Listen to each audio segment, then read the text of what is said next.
Black people can tolerate pain different from white people. I can't tolerate pain as easy as my wife, who's a cave woman. So I literally think that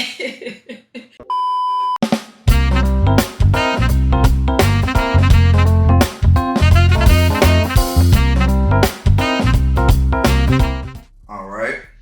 Welcome to another episode of Transcend Breaking Boundaries. I'm here with my sister-in-law, Marcia, and today we are going to talk about family. Her and my little sister have a family of 3. They just had 2 little boys, and we're going to talk about that experience. How it is for them in the community, and a bunch of different topics might bounce off. Go ahead and tell them a little bit about yourself, Marcia. as a disclaimer, I'm an American patriot and I love America. That was my disclaimer. As far as family life is great.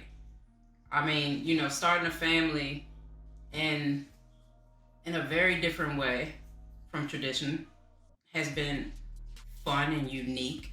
It's been a very fun and unique experience for me, and it's been pretty great for me. Okay. All right. So then, what I wanna ask you is, how is that, in a sense, as lesbians and living in a society where it's.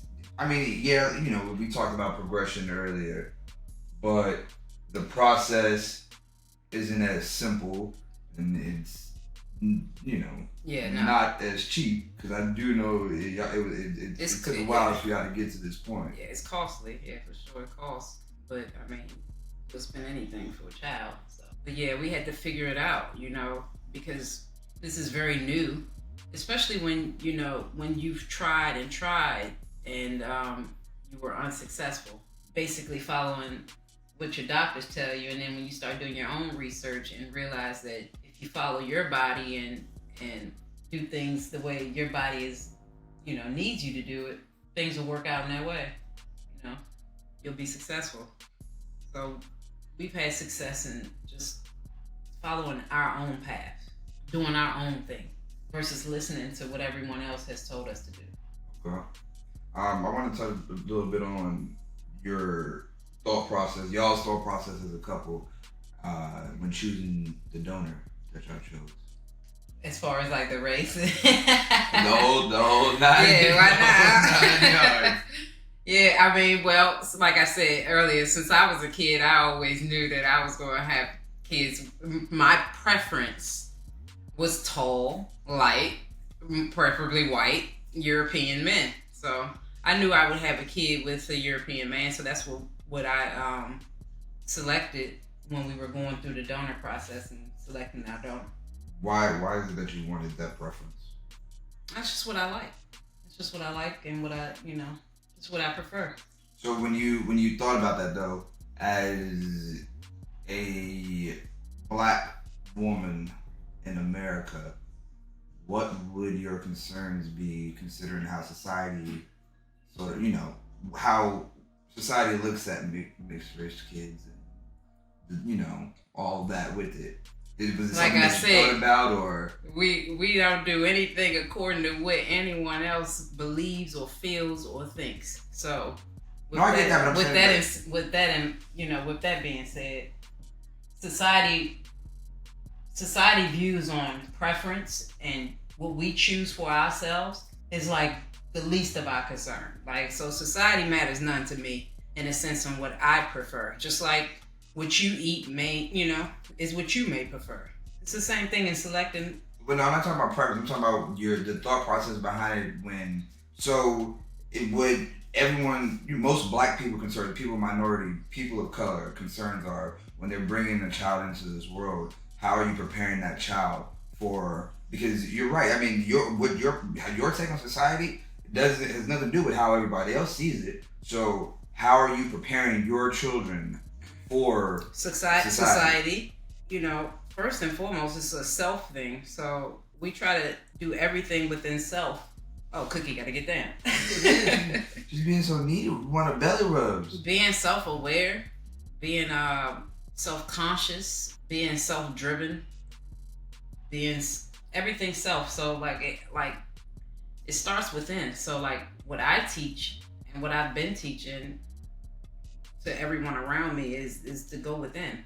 Like, because society, everything outside of you externally is gonna come at you and may make you want to make this decision, may make you want to make that decision. You know, you got to make the best choices for you. So when you really learn yourself, you're gonna do just that. So when you say learn yourself, you do just that. What in yourself is telling you how is giving you the guidance on how you're going to raise your kids in today's America? So how you may see today's America is very different from how I may see today's America. Because I see today's America as a beautiful day in America. Like every day I see in America. Like we have great days in America. As far as like the issues in America that America is facing, it's just a division tactic. Once Americans understand that we are one and stop all the divisive stuff, like everyone will feel like it's a good day in America. It's too much division and too many opinions on, things that aren't factors. What truly matters is your character, your manners, how we love one another, how we treat one another. So every day is a good day in America for me and my family because we wake up and we lead in that way. We lead with love, respect, with kindness. Okay. Now I want to let's look forward 10 years down the line. When the boys are like 11, 12 at that time, should be about 11, 12. They're in those preteen stages, and this is for the sake of argument that progression. We're still in the same state and age of what it is today. What? The state and age you see it as, though. Let's say that. Yeah, the state and age that I see it, and me as their uncle. Yeah, me exactly. as a trans man as their uncle. So, because if I'm gonna be a part of life, that is the state and age they're gonna see. You know what I'm saying? Absolutely. You separating yourselves, just y'all in this household, yes. But any interaction we have, because we're starting a business together, which means that they're going to see the stuff that might not be. We actually had that experience with Brianna. So, because Brianna has went through stages with not necessarily knowing that you were. Yeah, I know. I remember when Brittany told me exactly. that she had finally told her. And again, I mean, but that generation is progressive. They don't even allow you to say things like "that's gay" around them because that's disrespectful. Her part of her generation is very progressive. But then, I mean, okay, I know you're not really on social media like that, but then you also have parents who are our age or a little bit older, but the youth don't listen to their parents all the time. Who are teaching the hate. There's still parents out there who are I teaching. agree, but we always make our own choices, especially when we got peers amongst us doing certain things. We're going to follow our peers. So that's what just I'm saying. like So we did with us from now, 10 and years from now, our mothers. If you have 10 years from now, I'm saying with the boys, and they got the hate that's coming from other people's parents, that their collective group that they're hanging around, and those kids are saying, what are they gonna? What I'm saying. So yeah, how are you gonna? What is it that you're gonna teach that? your kids? First and foremost, every single one of our children going through self defense courses. Because if you even attempt to lay a finger on our kids, we're gonna lay your ass out, and that's just that. Like, self defense is first. So you don't allow nobody to just put. I mean, people can speak and have their views and do all that, say all that they say, feel how they feel. But the moment they lay their fingers on you, you got the right to defend yourself. Well, I agree. So self defense is first with my boys, and that's just me. I'm a military veteran. I'm all about that. That's definitely going to happen with my kids too. Absolutely. They're going to go into self defense. But I feel like the main reason why I'm definitely going to put them in self defense, because now that I'm out here and I'm being more open about being trans and this and that, there's a target. Exactly, and I want my child to be able to, look the other way if someone says something about your dad, but at the same time, don't sit. The moment someone puts their hand on you, lay them out. Yeah, that's easy. Plain and simple. Lay them out. And second, it's like literally just having the emotional intelligence enough to know when to and when not to. You can't argue and you can't debate with every single person and every viewpoint. Like, know what and know what not. Only involve yourself in things that you've had experience in. And if someone's coming to you with hate and speaking to you about something that they experienced, hear them out. Even if they're aggressive in nature, and how the delivery is. See through all of that and look at the soul, the spirit, and truly what they're, where they're coming from. Even if it's a bunch of hate coming out their mouths when they're trying to express themselves, they're still expressing themselves. You got to have the emotional intelligence to be able to maneuver through those situations. I agree. Where you're not fighting every single person. You're not angry with everyone who comes to you that's angry. I agree.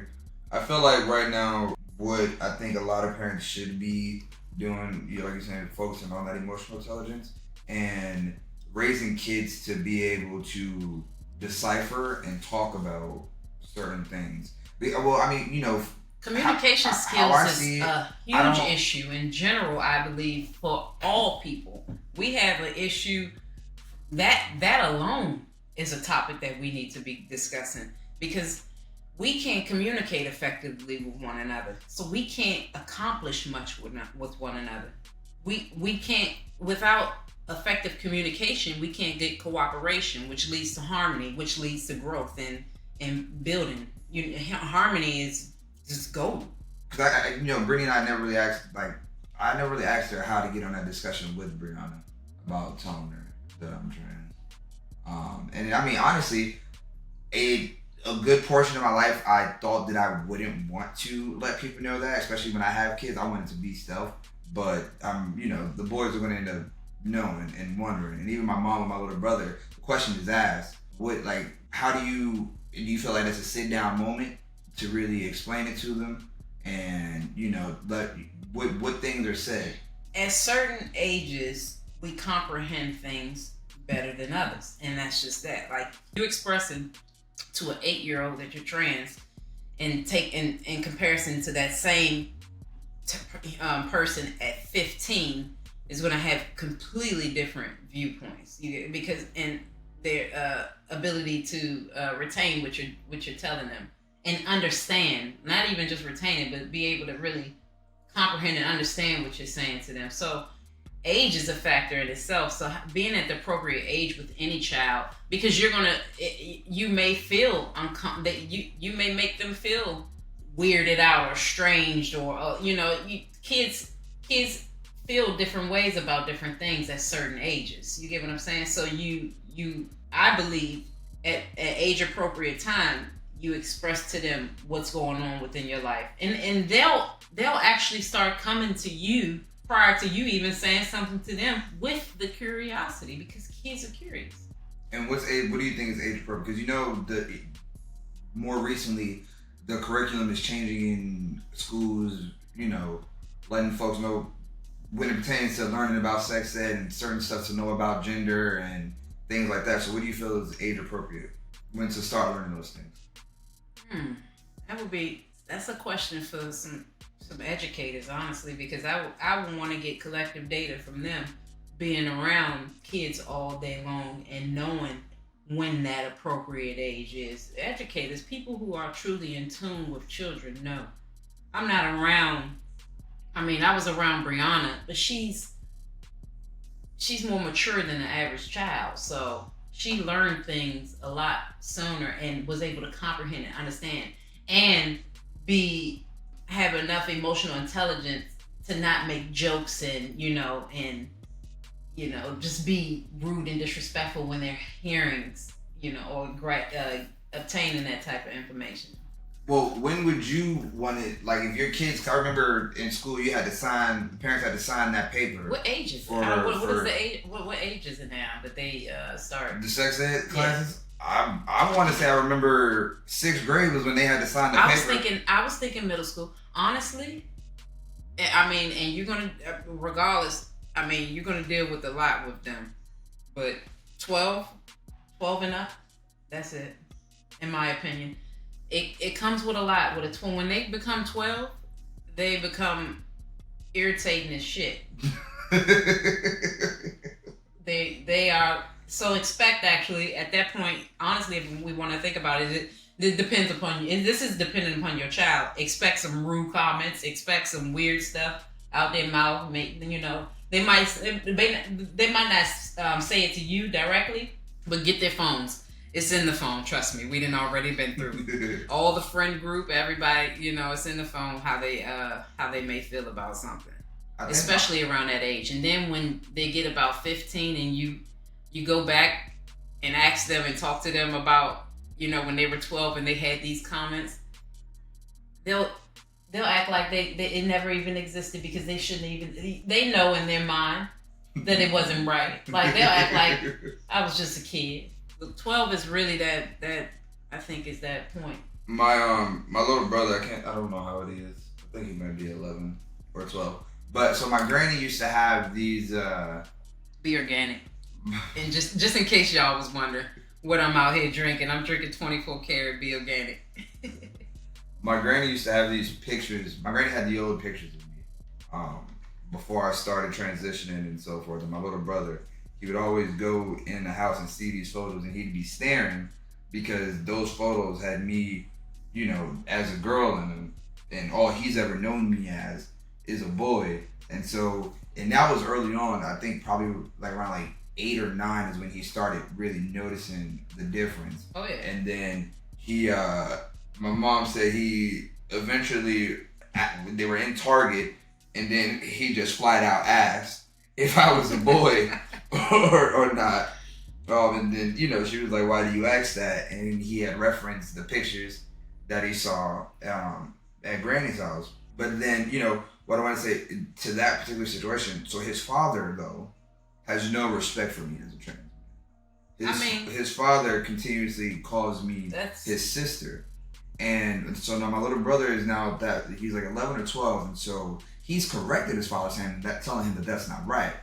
Which is awesome, because that's the fight. That's the fight that right there. And that's your first line of defense. The youth, I think people don't really understand how important it is to lead our youth in the right direction, because they're your first line of defense. They're not going to allow. Oh yeah, I think people do. The ones who like to teach the hate, they do know that, and that's why they start the hate early off, because it's racism, hate. It's taught. But I hope you understand. I hope that everyone understands that there is always going to be more love than hate.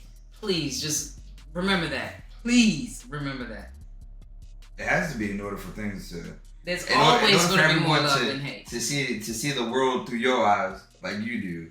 There has to be a lot of love. Hey. A lot of love. I don't say that. I'm happy that your view in the world is what it is, because my sister and I, we grew up in a very dark household, and I had a very, very light and loving and peaceful, and the care that I had was, beyond words. They were amazing to me. And that makes a huge difference. It makes a hell of a difference growing up in households that have love in them. Yeah. And because it's needed. And kids can pick up on stuff at a very young age. Like they comprehend stuff early. 3, 4. That's when they sponges of your products in your environment, literally in that way. Like what you surround yourself around is you absorb subconsciously, consciously, and it becomes you. You know what I'm saying? So it's important to be in a household that's governed by love. Yep. And peace. Chaos is only going to breed more chaos, and that's what we're dealing with when we let these individuals out that door. They bring chaos to the streets. Mm-hmm. They bring chaos to the land. Yep. I commend Brittany quite often on her mothering, considering the household we grew up in, and that was a factor of me not wanting to bring kids into this world or have kids, because of the household that we grew up in, because a lot of that stuff was ingrained in us. And it's taken a lot to even get to the point where I'm at now. and someone who's trans growing up in a household that no love, no self-love was taught. We had a conversation earlier about self-love. Yeah. None of that was taught in the house. We were beat, called bad names, and trying to battle all of that as a trans person and still try to make it in a world, in a society that is not welcoming to trans people is it's hard. And I mean, we don't, in my family, you can't even attempt to call each other names. You can't attempt to. My father and his brother have never fought physically. That's how much love my grandmother instilled in them too, for one another, and for them to protect one another versus fighting and harming each other. They have not even laid a finger. And my father's over 50, and my uncle is as well. Haven't laid a finger on one another. All love. You get what I'm saying? So like, it's that important to have that within your home to be able to breed really great human beings. Like you said, you were discouraged all the time. I was encouraged all the time. I was encouraged to explore. I was encouraged to express. Like, I was able to express myself. That's why I was able to dress like I was able to dress since a little girl. We can do a timeline of me as a little girl in comparison to you as a little girl. You'll see me in all boy clothes because they allow me to express myself in the way they saw I enjoyed. What I saw for me. That's good. Going down memory lane with Brittany, seeing that that going photos. Man. Yes, it's. I mean, that like I told you about that one time when I was in high school, because I, trying to please my mom at the time, because my mom's a traditional woman, church woman. She, expecting her daughter. She didn't even realize I was a lesbian up until maybe 11th grade. I don't know. She was oblivious for that long, and I'm walking around with boys. I got boxes on, pretty girls around me. But all right, whatever. Yeah, when I finally did tell my mom, when I identified as lesbian, when I told her, she was like, "Well, I always knew. I was just waiting for you to tell me." You could have made my life easier. I mean, that's so nice. And to get the opposite from my mom, she was just like, I was just completely shocked. That's why I had to get you from school so you could come home and tell me. This lady came and checked me out from school. Well, to ask me if I was gay, just for me to tell her no. What, you thought I was gonna keep it real? No, I ain't gay. I do remember my dad had asked me, but my dad wasn't a very welcoming individual. So when he asked me, I told him no. And this whole time, I had a girlfriend at the time too who kept calling the house. Right, you weren't about to blow up my spot. Yeah, he was like, "Is there anything you want to tell me? You sure? Because you could tell me." I'm like, "I don't care what you say. I can tell you nothing." No, no, I'm not. You wasn't about to slap me on my head with Bible today. Yeah. Nah, it wasn't happening. And I'm not religious. I'm not political. I'm above all that stuff. And I don't mean to be arrogant, or I'm not even trying to sound arrogant when I say I'm above things. I just don't put myself in boxes and categories. I don't identify with a bunch of things that people told me that I need to identify with. That's another disclaimer. That's good though. I mean, there's nothing wrong with that. I'm pansexual, transgender pansexual. And because during that time, I felt like it was a lot for the. See, you putting the labels community. on you. But no, I'm okay. I don't really give a dang. Okay. But I like this label though. For me though, how it was already how I saw it when I told my family that I was trans. It was hard for everyone to get or understand, and that I get that because even then, I mean, back then there wasn't much information. How many years ago? 16. Oh yeah, and so we'll use Caitlyn Jenner as the let's say the one that knocked the ball out the park. Well, it was actually Chaz Bono. No, I don't know that ain't the name that we know. I'm speaking for everyday Americans. You're right. No, you're right. I'm talking about Caitlyn Jenner is all I knew. That's it. Well, I mean, for my mom, it was she looked at Chaz Bono as like a reference, and I mean, it was hard for me to really navigate myself, and I understood how it was hard for my family, but love and support was what I really needed, and that wasn't necessarily the case when I told everyone. I mean, honestly, even Brittany at first, when I told Brittany, she wasn't exactly happy about it when I told her. Just like I told Thomas, we wouldn't have. Listen, all right. Hold on, let me think before I say this. Y'all not. Now they don't understand. Y'all don't understand. I'll say some things. And there'll be letters flying in that'll probably be heading to court, and I don't want to do that. I don't want to do that. So I'll leave it alone. I'm going to leave it alone. But just because people say things and... Speaking of wealth, though, you know, let's talk about generational wealth. That is what we're doing now. That's what the empire we're building, you know.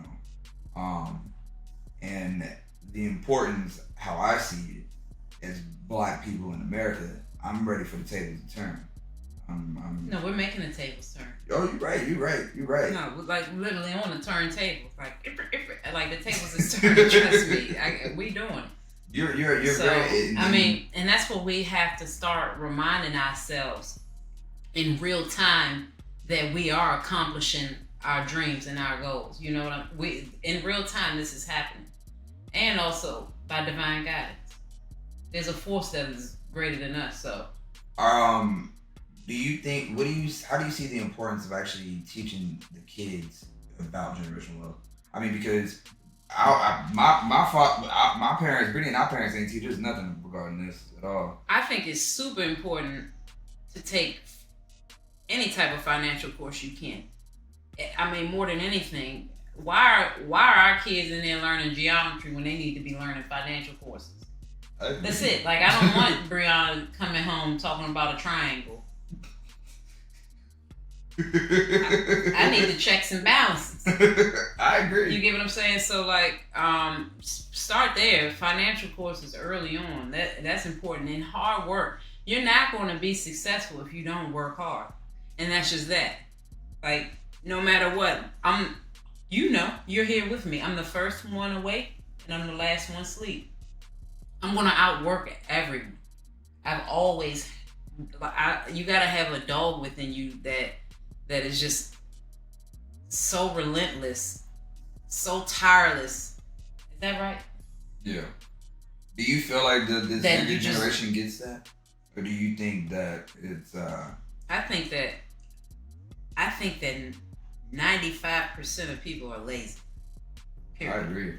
I think that 95% of them, I think that 5% of people in the 8 billion population are the ones who truly are driven, who just don't stop at any cost, who's willing to sacrifice whatever it takes to live the life that they love. To literally make that sacrifice, to do whatever it takes. I agree. I do agree. One of the things, though, ethically. One of the things, though, that I do want to say, though, is I'm part of that percentage that's not lazy. I work my butt off to get to where I've gotten, and I've endured a lot to get to where I've gotten. And the unfortunate thing, though, is it wasn't easy to get here. A lot of stuff was taken away from me to get to this point. And so one of the things that I do want to teach, the kids, my kids, is this generational wealth that we're creating. Hold on to it, because it daggone sure wasn't easy to get. So it wasn't. I mean, and that's the part where you put them in the same work environment that you were in, and have them do the same dog work that you had to do. At some point, you got to make them go through walk that same road to be able to truly appreciate what they have. You get what I'm saying? Just giving them everything and thinking that they're gonna take good care of it is just not. That's a wishful thought. In all reality, you're gonna be outside knocking down wood, putting a hammer to a nail, drilling, doing some drill. I'm gonna stay away from the drill. Doing some drilling, getting on a computer, talking to lenders. Going reading the books that you need to read, so you can actually take the torch. Because you're not just like, the thing about it is you can't just give somebody something who didn't put in any work for it and expect them to value it the way you do. Oh yeah, I get that. I don't be giving shit to a type of mushroom. You're gonna have to work for this mess. One thing is I was listening to the iPad, and I do, if you could shed a little bit more light on it, the representation right now for kids, black kids, and all that. What's the TV? What's the episode called? What's this TV show called? Is it Jules or something like that? Oh, Jules TV. Jules TV. With positive affirmations. Yeah, that and right numbers there. And that's they didn't have that when we was growing up. Oh yeah, no, yeah. It was by all means, we want to teach. We want to have our kids have good, like you said, representation, people that and things that look similar to them, and that experience. So, but it's nice. I remember when I first saw it, and I'm just lit. I mean, because it was like the hip hop little background of it and everything like that. They got sitting there dancing and jamming. Yeah, they're jamming. Jules TV is amazing. Yeah, Jules TV, Gracie's Corner, super simple. Even Miss Rachel, even though Miss Rachel is Caucasian, she's amazing because, and if you read into Miss Rachel's story, her son had autism, so he needed to learn at a slower pace. So she started creating YouTube videos for specifically for her son, in which gained traction for other people's kids, and basically has helped a lot of kids obtain or retain information. The basic things, because you got to meet these developmental marks is what the society puts out there, that the kids have to meet developmental marks. I don't believe in that shit either. Everyone is a unique individual. You'll learn at your own pace, and you'll end up getting it eventually. Yeah. And if you don't, we got ways for you to learn. And if you don't as well, you'll be all right. I'm homeschooling my kids. You gonna homeschool? Y'all gonna homeschool? Y'all gonna send them to school? Yes, we gotta get out of here.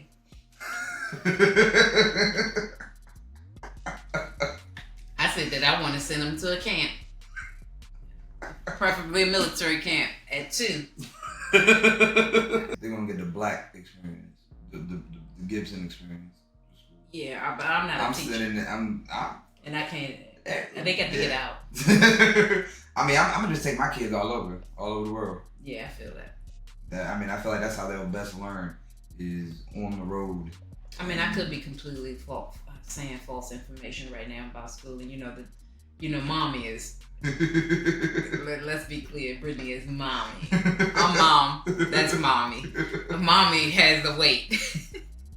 Her decisions weigh heavy when it comes to the kids. So, we discussed that. I just think that Muslims, the Islamic practice has a lot more discipline, and I'm all about discipline. Discipline, yeah. That's it.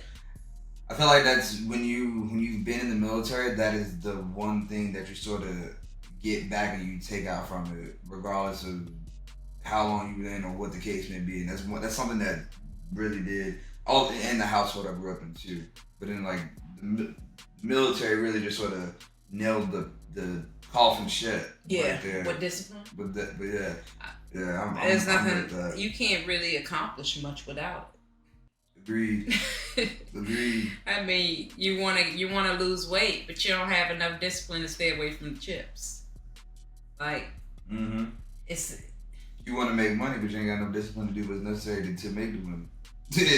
Discipline is necessary for every factor in life. I feel like everything. Any success is followed by discipline. Absolutely. So I'm with you on that. You want a successful family, but you don't have enough discipline within your family. Yeah, that right there. I be seeing some of these them kids in the store that just be yelling at their parents or. Well, sometimes kids can be just obnoxious, okay? And you can't always stop a kid from yelling at you. When you about 5-6 years old, your voice should not be above a certain octave when talking to me. Yeah. There is this. I want you to be able to express yourself without having to yell at me. That's how I look at it. And I mean, I know that's probably going to have to be me being able to teach my child that, express myself to my child without yelling at my child. Yeah. And so that's a learning curve that I'm gonna have to. Because it really is a mirror. The children are literally going to be a mirror to you. So if Brittany was rude and disrespectful to Brianna and cursing, Brianna would be rude, disrespectful, cursing, and she doesn't do those things. Like, she's not that person. She doesn't even yell. I'm so Brittany don't yell at her. I'm so surprised. I mean, I'm not really surprised at how Brie came out. I was always curious as how it was going to happen considering the household. And I mean, my little Tink Tink is just the sweetest little baby girl. She's not a little baby girl. She amazing. I couldn't have asked for a better bonus daughter ever. Like, I'm so grateful to have them. I mean, I won. And that's why I wake up every day. It's a great day in America. You gotta understand my experience. Like, I won. We already rich, baby. You're right. You're right. My bad. Rich, baby. My bad. The digits just coming down. That's all. You let them collect. Let the digits add up. We already there, man. Trust me.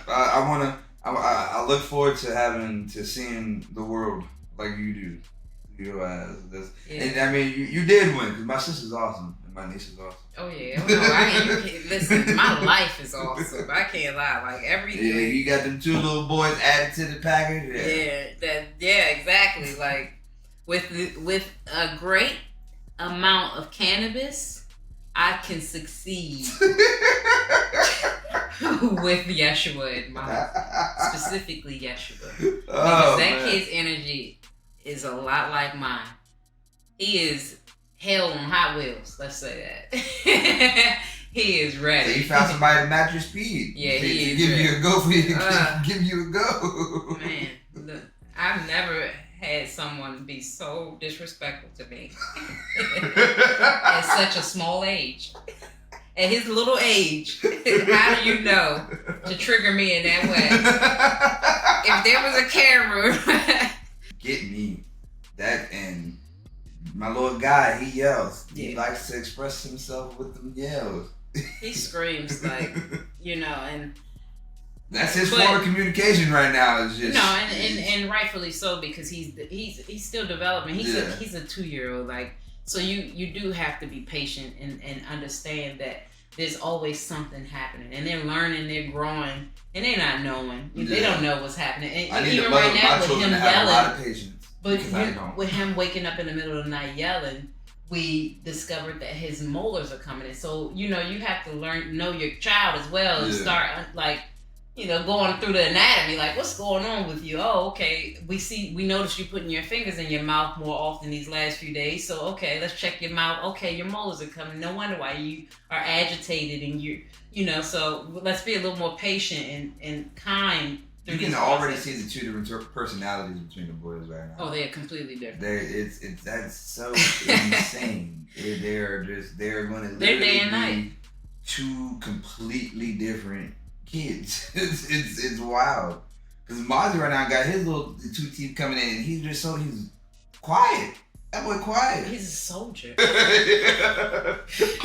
She educated. She ain't intelligent.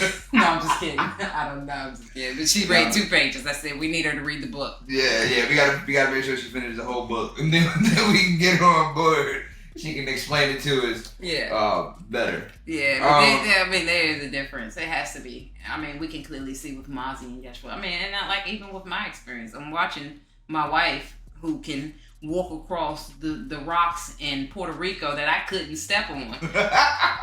And I'm curious. I'm like, what is different with your feet that are different? She was walking on it like it was nothing, and I literally had to put on sandals to get to the part of the beach that she wanted to explore. She puts me through that. Your sister's been challenging ever since the beginning. I believe it. No, seriously. I believe it. We had a pretty. I used to like try to get her to do crazy stuff when we were kids. Oh man, it was one time we were locked out of the house and we climbed over the balconies to get into the house. This is the Merlin Farms condo thing. We climbed on the other side to get into the goddamn house. I think Mikael was asleep. We were supposed to be babysitting him. And so we locked ourselves out of the house. And so we had to get back out and climb out of the side to get to the other side. We've done some. We used to do some crazy things. I remember I built her a clubhouse once. We like went hiking around looking for the stuff to build the clubhouse, going through the dumpster. That's awesome. Brittany would get going down through the dumpster. Yeah, she did it. Dumpster diving. Yeah, for the wood. You know, y'all have always been very different. And maybe we can accredit it to your household, because your household is different too. They're weirdos. Are they not? Yeah. Weirdos breed other weirdos. They out here dumpster diving. We just grabbed a couple cardboard boxes. They weren't even in the dumpster. We were looking for wood. Like literally, you could just go to any the back of any store. They didn't have wood. We were looking for like the pitchfork type, the wood, actual wood stuff. See, that's the difference in growing up in Virginia as well. Everything we need in Virginia is in Virginia. I told you I always know a guy. Hold on, I'll be right back. What's the one thing that's been the most exciting about parenthood and being a mom? And then what's one thing that you're looking forward to the most? The most exciting? Yeah.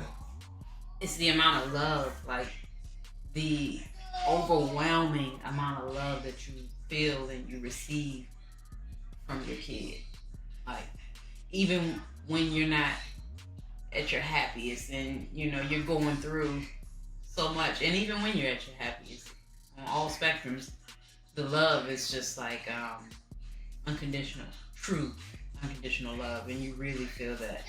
What I look forward to the most is watching them grow into amazing men from my leadership.